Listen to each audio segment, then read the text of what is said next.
Hello traders, welcome to FreeFX. This is video 126. I'm Francesco. Today we're going to talk about a few things.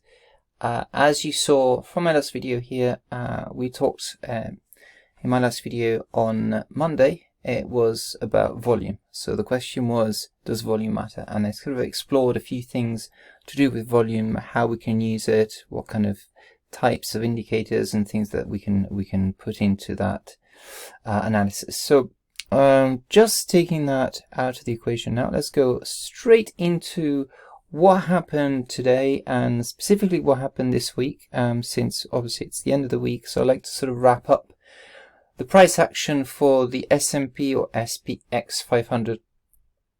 Before that, I'd like to kind of introduce the idea of trying to be a curious trader and having a curious mind, meaning that we don't want to be stuck doing the same thing every day. And that is really important when we actually have a period of adjustment in the market, so that we know that when things are going quite well and it's very easy to sort of follow a trend, for example, or a system. There are also times when the customary arrangements that we have with ourselves and with price detection, etc., they are not working particularly well, or we come to the end of, such as now, where we've had the change sort of November to December into a downtrend, and then from there we've descended into a period of adjustment, the so-called BMR, bear market rally, which was sort of July and part of August, and again adjusting to that, and then now readjusting to the predominant trend, as we call it, which is the downtrend, and then who knows when that will change again. So how do we use the information that we have to our advantage, or to try and gain an edge, so that we know as far as possible in advance that something is up, that something is not quite right, that we've reached an extreme, a mature trend, and it might turn at any point, so we don't want to be caught out in the wrong area. Of course, people might tell you that stops are everything that's needed, and it's true that they do work. But at also times where putting a stop in a very volatile environment with a larger position is not necessarily wise. So in those cases, do you stand a chance to being profitable, once the storm passes? But those are different considerations. Let's look at what happened this week. So this is the daily. So if we look back from today, and we go back 1, 2, 3, 4, 5. So the start of the week was the 29th of August. So if I just enlarge this and try to give you a sense of where we come from and where we're going with this. So 29th of August was the beginning of the week. A very, very quiet start. As you can see, very tiny candle. The open was at 4042 and the close was 4033. Okay. So it really was a very, very small candle, 9 points. Okay, that's the open and the close. The high and the low were a little bit wider, but the body certainly was small. Tuesday, a little bit more in terms of price action. We had a little bit more movement there. And Wednesday, quite quiet. Thursday, also quiet. And then Friday today, a bit of a whipsaw up. And you can see the wick here on the top side, and then a move down. These are my positions, by the way, and these are my targets. I've got 2 positions on, both shorts, finally both in the money, especially one has been on for a while, since the 17th of July. So I've been waiting patiently on that one. The other things we can see in this chart, obviously looking back, always worth looking back and seeing where all of this started. So the 17th of August was 17th of August. Yeah, that's the 17th of August there. Okay, so that was the day of the FOMC meeting minutes from the previous meeting, and then we had a nice sort of downtrend from there.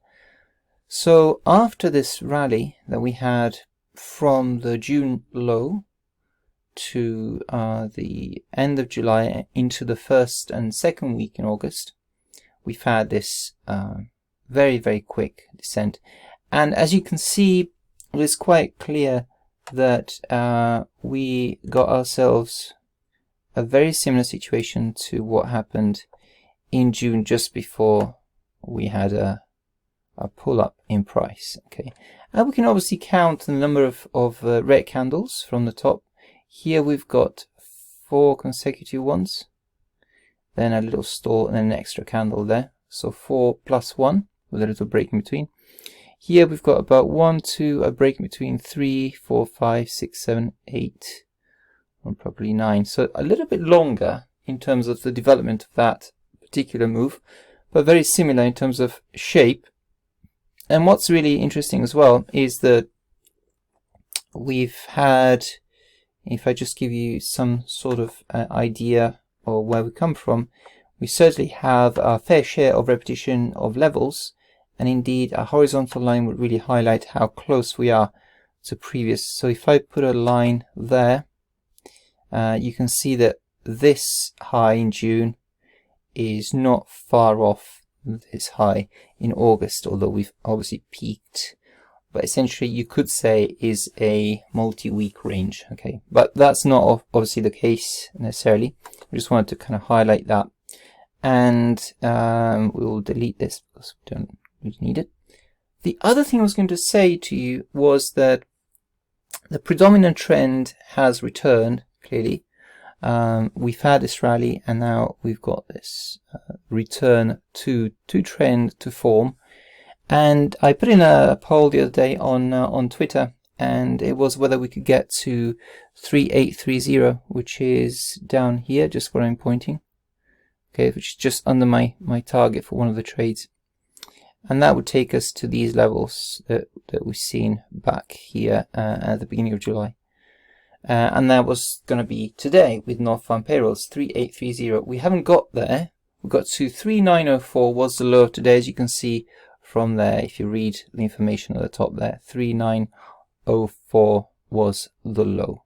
Okay, so we are just coming to 3900, and below that is 3830. I based that on a move that we had previously, which was about 4.9%, and so I was kind of calculating that the other day, how we could get to 3830. That's kind of the calculation, but obviously nothing repeats the same.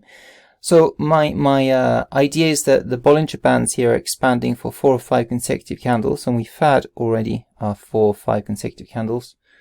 And so what happens next is either a little bounce and more, or we could have an extended pushing of the 2 standard deviations and continue down for some time. But obviously we don't know, that's quite difficult. The best thing to do would be to break it down to a smaller time frame. And I've done that before in the past. I've done all the different time frames, but there's a lot more to discuss today, so I'm just going to skip that. But briefly, just very briefly, I will definitely have a look at the weekly just to show you upward what we have and what we've had. So the noise is sort of filtered out the weekly. Also, you can see that 21 weighted moving average on the monthly, that was the level we had, and we came off that level, as you can see, on the weekly, and we've now had 3 consecutive weeks to the downside. If we look back here in May, we had 3 consecutive weeks to the downside. Then we had this ascending triangle, a break to the upside, and those. Previously, we're talking about the April to May. We had, let's count them, 3 plus 3, 7 consecutive weeks.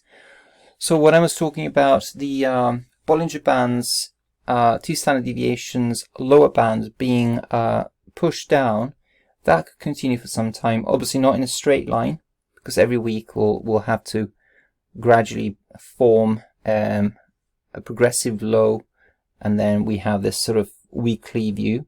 But that was 7 consecutive weeks.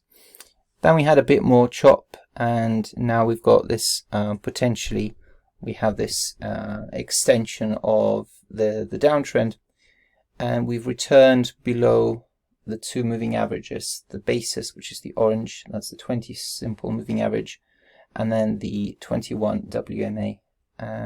So my targets, as you can see, are below that, around the second target, which is the one from the first trade actually, which I started in mid-July. That's sort of around these lows. See the wicks here extend to this target here. So once that target is reached, then I would probably think that we could get into a situation, you know, of maybe sometime in September or maybe sooner than October, but certainly could be an interesting time to decide what happens next. And maybe that would be the time to go long again, but I'm not sure. See what happens. So that's the weekly and how it looks in the context of where we are. We're going to go the other way now and check the 4-hour, because this also creates an interesting picture. As you can see, the Bollinger Bands are expanding and contracting. We are now officially, or semi-officially, below the mid line, the basis, and we stayed below that. We've bounced around to the upper band the end of last week, but then resoundingly came back below, and we stay below now for this week, and we tried to break higher and we stay down again. So essentially we've had one attempt on the 25th of August to get higher than that, and then another attempt here today on the 2nd of September, but we not really managed to stay above, so we were pushed back down. This was the non-farm payrolls day, so the jobs expected were in the region of 300,000. It came up higher than that, and it wasn't the beat that we got the last time, which was like several hundred higher, but it was certainly a beat. Then there are obviously other metrics that we could talk about: unemployment, we could talk about participation rate, average wage increase, etc., etc. So all those measures are obviously being looked at by economists, by the Federal Reserve Bank, and you know, it's all taken into their stride in terms of evaluating the efficacy of a strategy. But we're not here to discuss that. We're just here to discuss the market reaction, or this particular financial instrument. So the S&P 500 SPX, as you can see, we had the reaction. That was the 2 o'clock candle. So the previous candle is the one with the non-farm payrolls. And as you can see, it was actually green. And I could go into 1 hour actually and show you the price action for the day. We had this sort of reaction. That's the 2 hour. Try again if I just take myself away there for a second. The 1 hour is this. We start at 1 p.m. okay, UK time. So before that we had this chop the whole morning, again European UK time. We had this chop around very tight range. I call this the cloud on Twitter. Posted a picture of this saying, is it going to rain, or is there going to be a rainbow? As it happens, it didn't rain. There was a rainbow. As you can see, it went higher and then lower again in different colors, so that's what we could call the rainbow. And so we went higher on the NFPs, although popular wisdom would have it that any sort of beat with the NFPs at the moment, instead of being stock positive or index positive, it's negative, because it sort of strengthens the case for the Fed not to slow down in its rate hikes and QT. We had this reaction after that. So US market opened +2, still higher, nudging higher, and then at 5 we had this utter collapse. So it just eradicated every gain, and then another heavy selling down, and then sort of we stopped there. What happened at 5 o'clock? I have absolutely no idea, and I didn't even look for it. I maybe had a quick look on Twitter, see anybody posted anything, but certainly it was quite unexpected. Probably because there's the Monday holiday in the US coming up, the Labor Day holiday. So maybe things are getting quite thin, and these kind of moves happen late on a Friday, or when the liquidity gets a little bit thin, so things can be pushed around. My theory is that these kind of events tend to be sometimes non-directional. So all that happens is that sometimes they are directional, but all that happens sometimes is that money gets passed around quickly as the maybe thinner liquidity or the higher volume that gets introduced into the system quickly can be used to, I'm not going to say to launder money, but certainly to pass money around quickly, because there is that sudden peak in volume. Okay, so this is the analysis of the charts for today. I was going to mention something else going back to the daily, which is very important. That is, I made a concerted effort in previous videos to discuss not just volume but also volatility.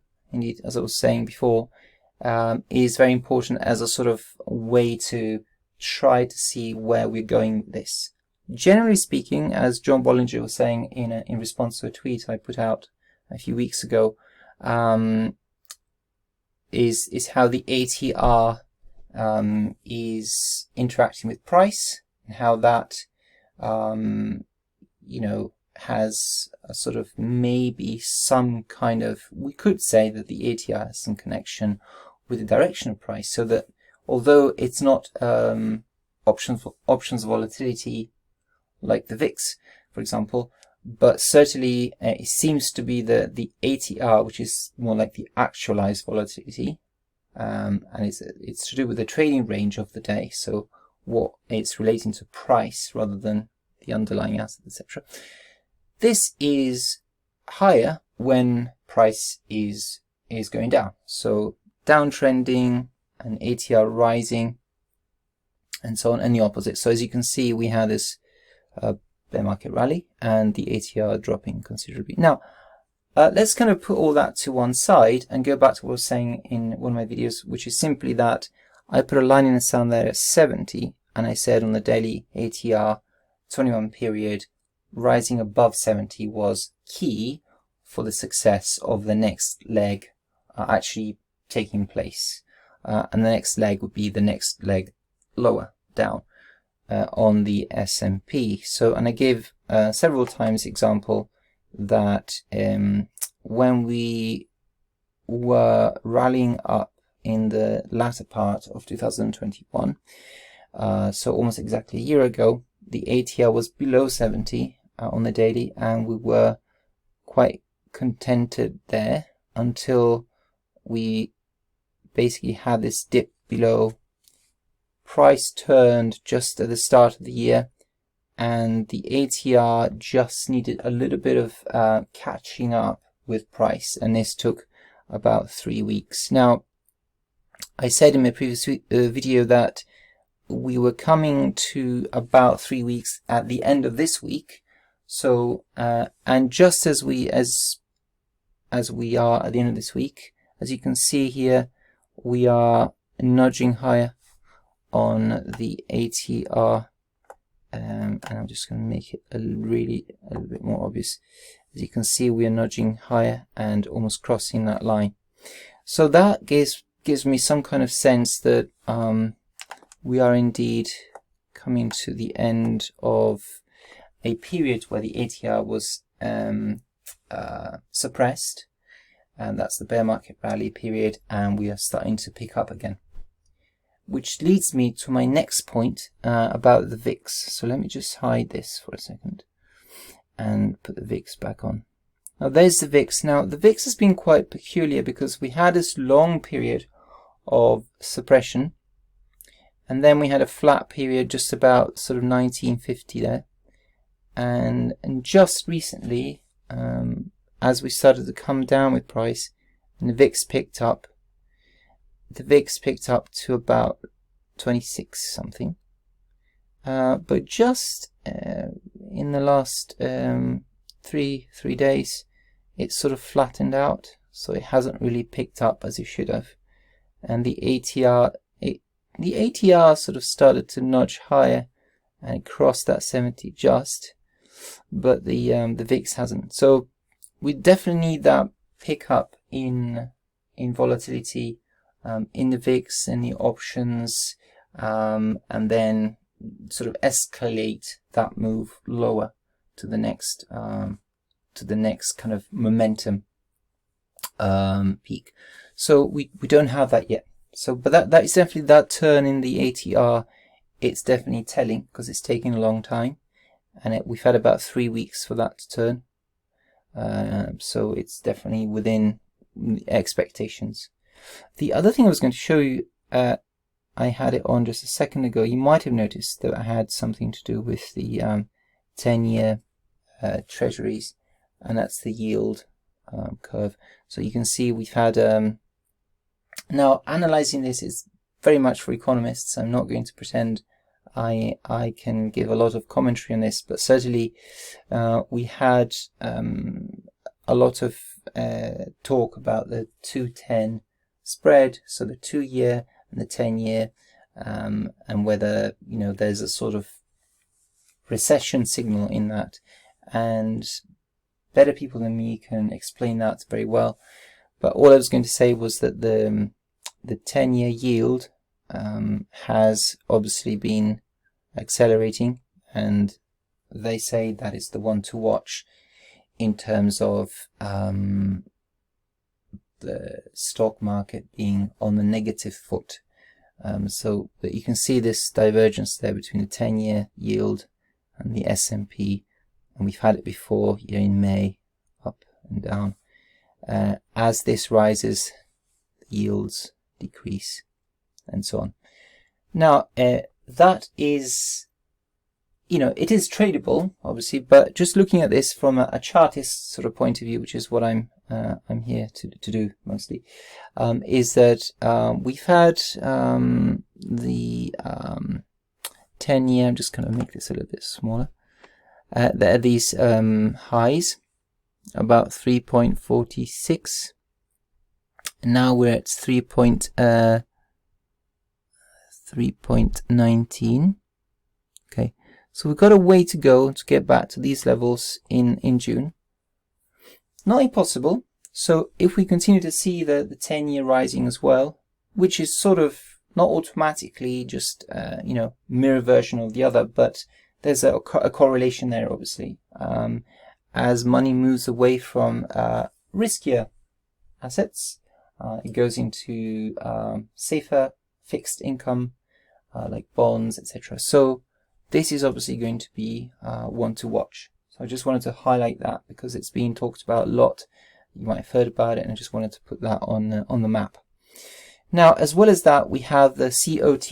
Now, the COT is very important because, again, it gives a gauge of where we are with how investors, how money managers are feeling about the stock market. So let's have a look at the bar chart.com commitment of traders chart. This is the graph that will show us where money flows are heading and which way they're heading. Is it heading higher or heading lower? And as well as that, we can also see how that kind of gets split between the different categories of money managers and speculators, etc. So it seems to be taking a little while. So in the meantime, maybe what I will do is I will come back to this and just go back to the next stage, which is the open interest heat map. Again, another way to gauge sentiment is to see where things are being positioned. Again, you can do this, as I said before, with order flow, depth of market tools. If you don't have them, I don't have them because I am not invested in that sort of software.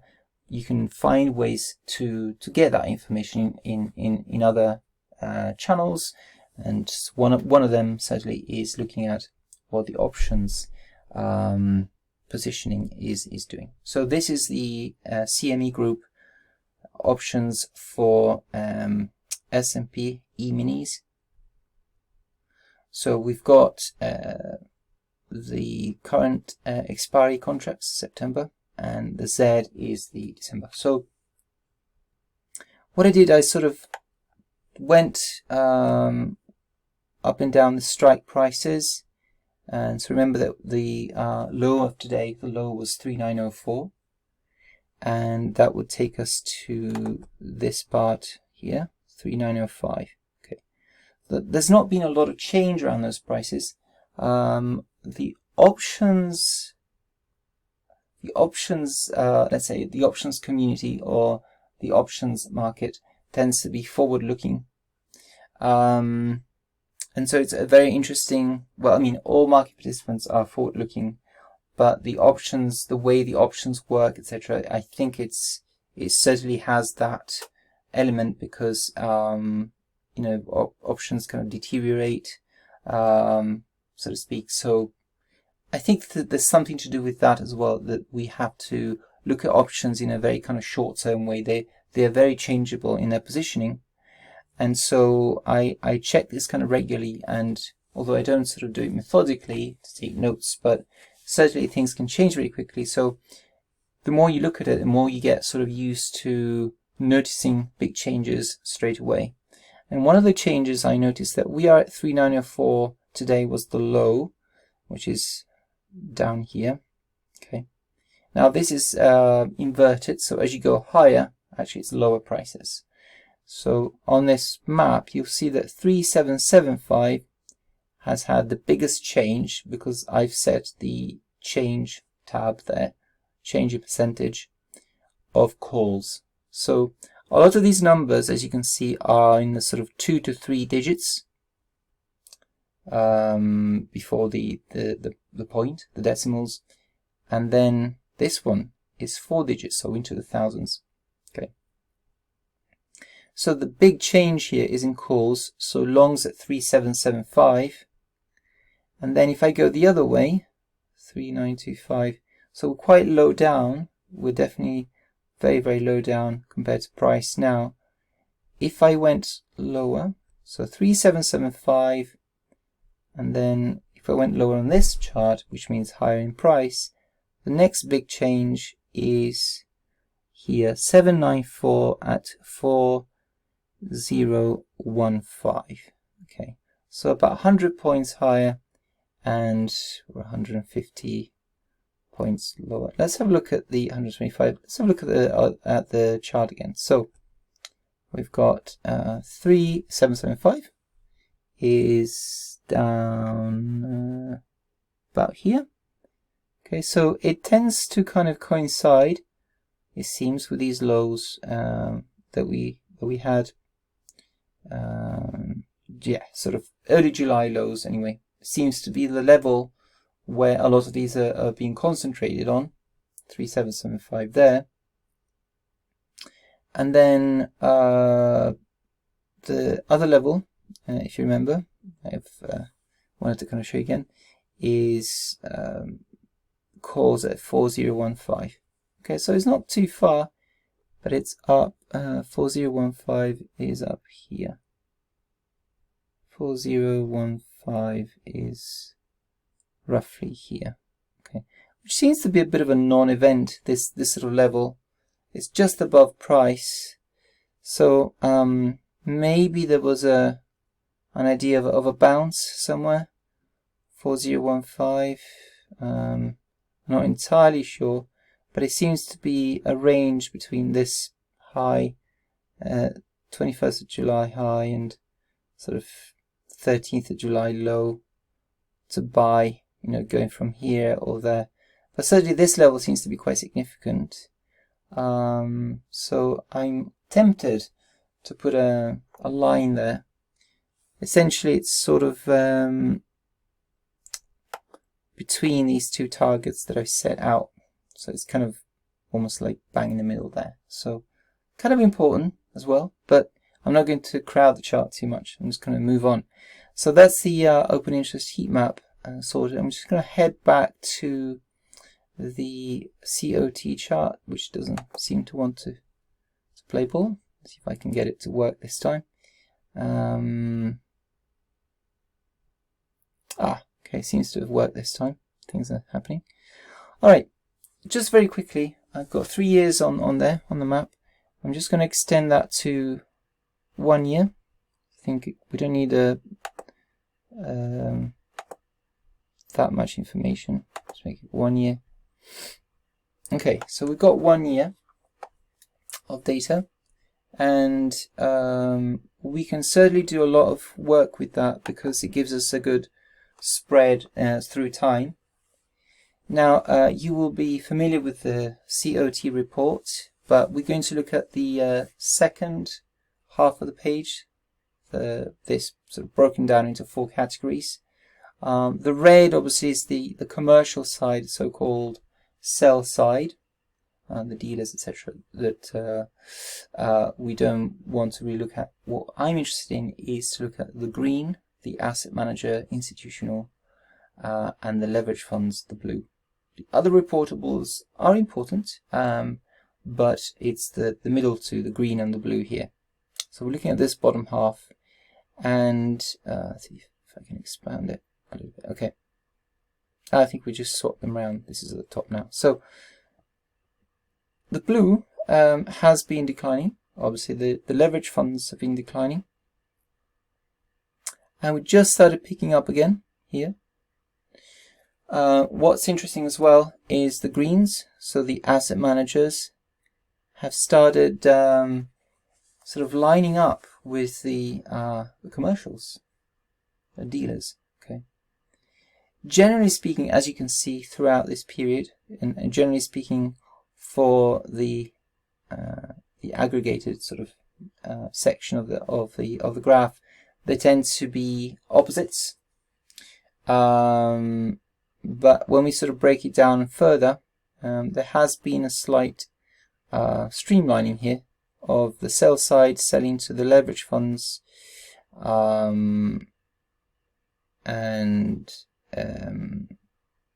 right the other way around. The sell side buying up, and the leverage funds selling. Whereas the asset managers are doing something a little bit different there, kind of negative, and now they're sort of going into positive. If you click on the actual lines, you'll get the numbers coming up.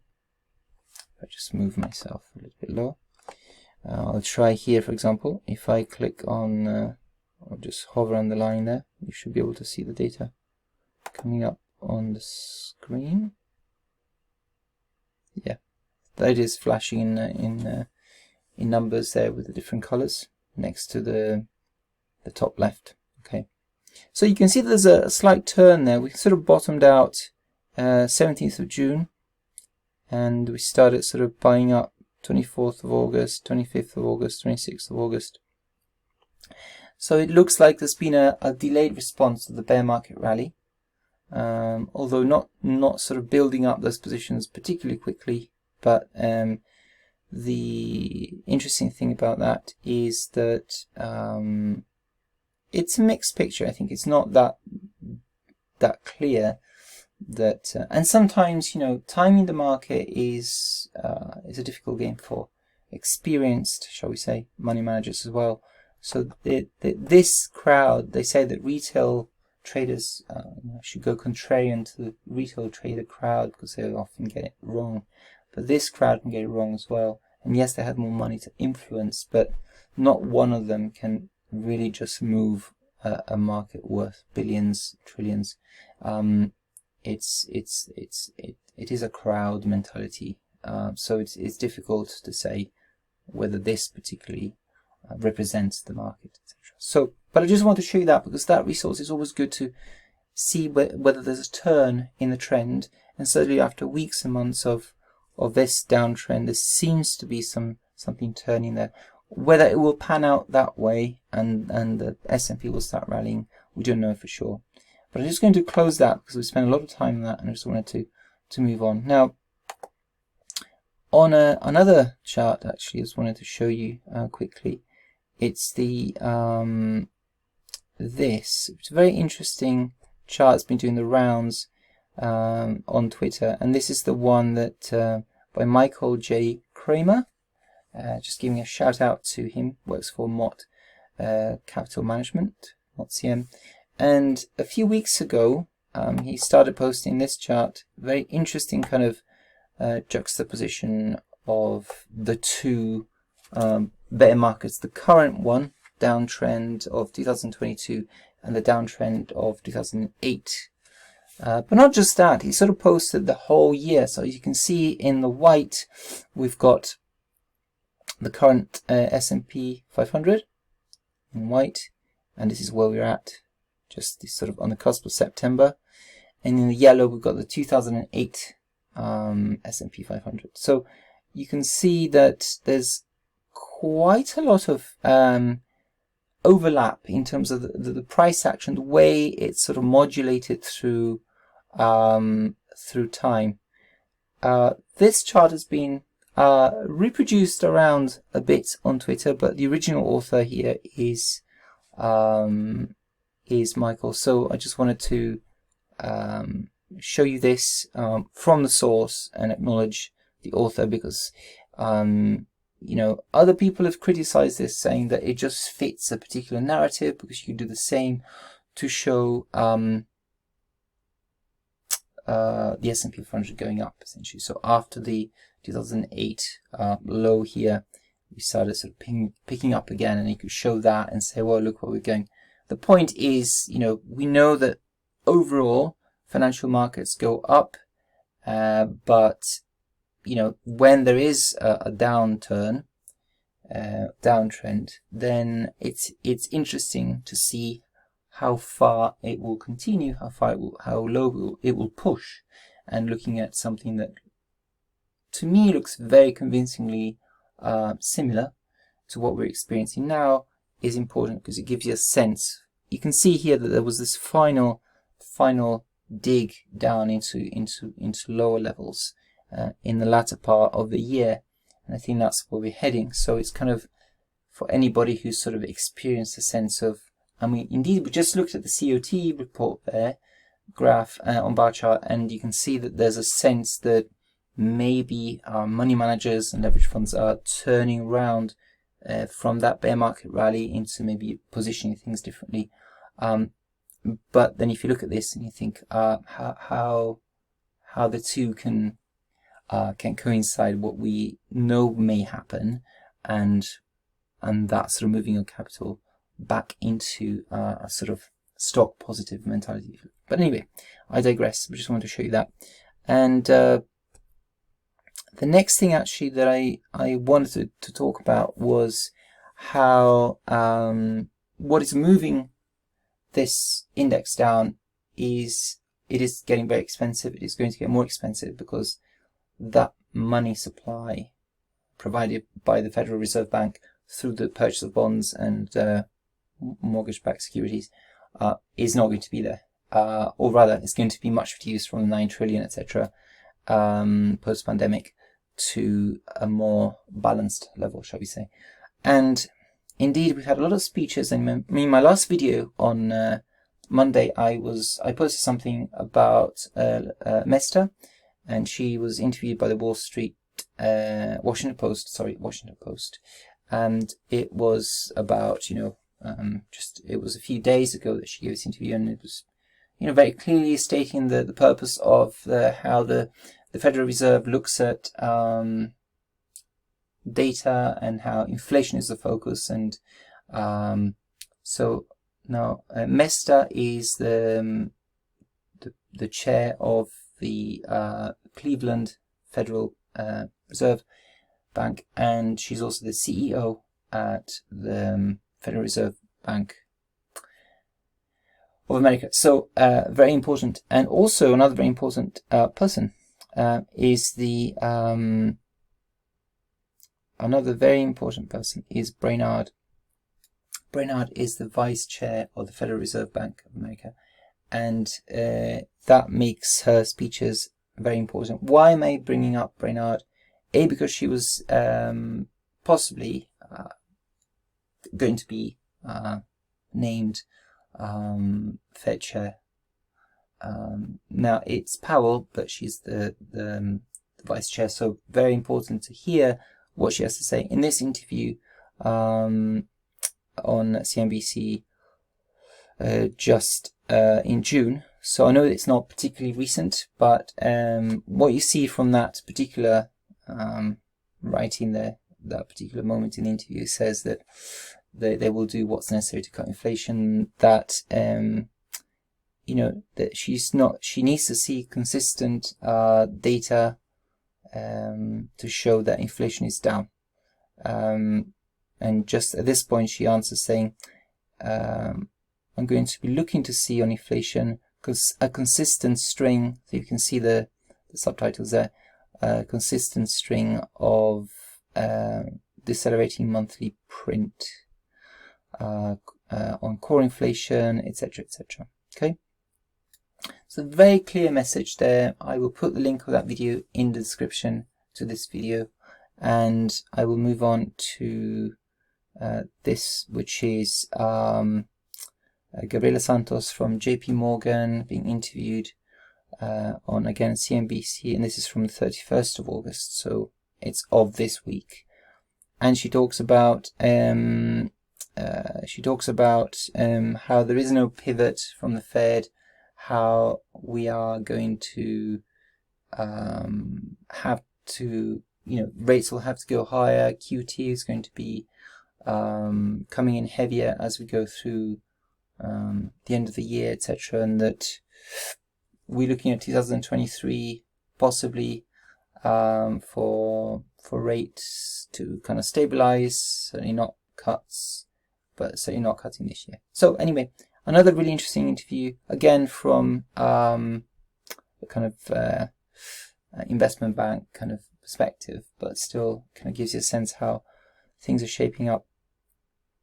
And finally, because I think it's quite important to look at this, I said Brainard was someone to look out for, and indeed next week we have a few events. As I said, Monday is a US holiday, so the New York Stock Exchange will be shut, and Tuesday we're looking at there's no holiday in Europe, by the way, in the UK, so you know there might be things happening, but without the US sort of volume of trading, it may be quite a stunted sort of progress. On Tuesday, however, these are all the sort of US-centric calendar events of medium to high impact. We have the PMI and the ISM PMI. So that is going to be in the afternoon. And there's an expectation that they are going to soften. Wednesday, as I said, we have Brainard speaking again in the afternoon, and it's being put down as a medium impact speech. Perhaps it's not really going to say much that we don't already know pre-Jackson Hole Symposium speech from Powell and post. And we are leading up to, slowly and inexorably, to the next Fed rate decision on 21st of September. There will be a slight blackout period just before that, but up to that point, it's fair game. Any Fed member, or certainly FOMC member, so voting member and non-voting member, will be free to go onto social media or to give us a speech or give comments about what they think the focus should be, etc., etc. However, there's a balance of trade as well, so the deficit seems to be diminishing. That's the consensus. Thursday is important. Again, we have more jobless claims. It seems to be a fairly well-oiled wheel of data now coming out on jobless claims, ADP and non-farm payrolls we've had. Powell is going to give a speech on Thursday as well. I'm not sure how market moving this is going to be either, because we've had it all, not much has changed really in the last few days, so I don't really think that's going to deliver much at all. And there's another speech from a Fed member, Waller, on Friday next week. So these are the events, as I said, all important, all being watched by the Fed, but we don't know how market moving they will be. However, one of the things I talked about before is the return of liquidity, and in September, after the sort of the Labor Day holiday in the US, there might be things happening again. Children going back to school, and you know, generally speaking, September is a very negative month for stocks and indices, as I showed in the video on Monday, and also you know, there's more volume of trading around, so things might start happening regardless of data, just because by the sheer force of more participants, more volume going into the market, moving things as they should do in a more directional way than they have perhaps during the summer. Just to finish, because I mentioned this before, and somebody on Twitter responded, sorry, on my channel here on YouTube, responded saying that they would be using OBV more. It's kind of interesting to watch this divergence that we've experienced. And if you remember, I sort of drew a line, I just threw it sort of very roughly, but it was actually just going to change it to, it was a divergence between the on-balance volume there, it's very roughly drawn, and this up move that we saw. And this divergence is basically the on-balance volume is sort of leading price, although as you can see it takes quite a while to become reality, and then price eventually, you know, catches up, and so the two are in tandem again. Now, how long this will continue, I don't know. We've had this down move. Can it continue lower? It certainly can. There's no downward limit. You know, it can continue lower to some extent. We've had a pickup in volume, as I said the other day. We've had a lot more volume recently. That was the 30th of August. And then we had quite a bit more volume as well. Today was quite a heavy sort of volume. You saw this sort of upper wick forming. So volume is picking up in terms of participation, but the general direction of that volume is on the negative side, and price is now sort of conforming to that. So that's where the on-balance volume analysis comes into it. I have so deftly and effortlessly come to the end of my video. I'd like to thank you for watching all my videos. Please like them, comment if you like. I always sort of want to know that what I'm delivering here is of use or interest to you, and subscribe to my channel if you want to keep up with videos kind of automatically, and also share my videos if you like.